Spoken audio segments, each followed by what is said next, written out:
Well, hey, it's Mark Lanier with your video thought for the day. All right, we're still in Hanukkah. Christmas is around the corner. And I thought this week we would talk about valleys. Now, it's interesting because geography words are different among different people in different cultures. I think about the word mountain, for example. If you are in Colorado, you might hear the word mountain and have the picture of a Rocky Mountain in your mind. That's very different than the idea of what mountain might envision for someone who lives in the Smoky Mountain range, say, of the East Coast. Or if you live in Gatlinburg, Tennessee, you've got some of the Smoky Mountains there. And they're very different than the Rockies. You might have a different picture, even though they're the same word mountain. I know growing up in Lubbock, Texas, the word mountain might have a different meaning to some of us. It's basically the equivalent in Lubbock of a pile of dirt. Not really true, but the idea of words having different meanings is true geographically back also in biblical times.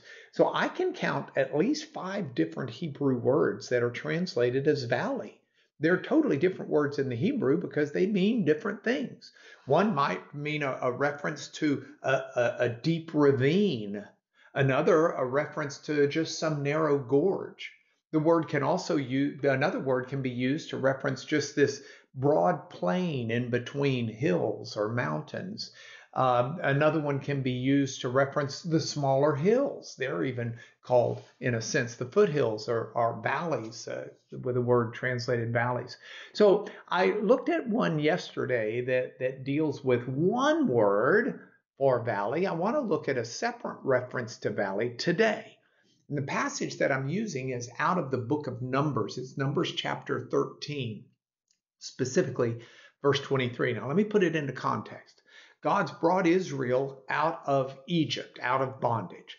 They've gone through, they've gotten the law at Sinai. Moses and Joshua have led the people to the promised land, and Joshua and Moses send spies out into Canaan to look and to spy out the land before the conquering begins.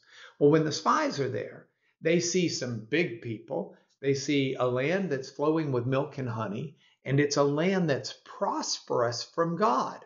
In fact, they go through the valley of Eschol, which Eschol itself means a cluster. And they call it the Valley of Eschol because there's a bunch of, well, you've got pomegranates, you've got figs, but you have these massive grapevines.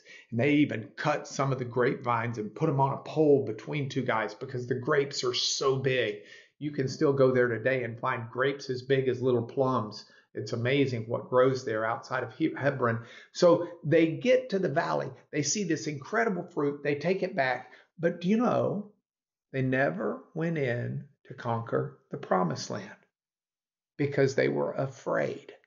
It just seemed too good. And they start whining and they start mumbling. And out of the 12 spies that went out to spy the land, 10 of them say, we've got no chance. As if the God who carried them from Israel, from Egypt, the God who divided the Red Sea, the God who conquered Pharaoh, the God who fed them, the God who, as if he couldn't handle that. And they lost the treasure for an entire generation as they spend 40 years wandering in the wilderness. All because they wouldn't seize what God had promised them and assured them was theirs. It's got me thinking. It's got me thinking, what things of God has he promised me that in my little disobedient, unbelieving heart, I'm not bold enough to accept, thinking I know better? It's going to change the way I live today. I hope it'll change the way you live, because this is your video thought for the day.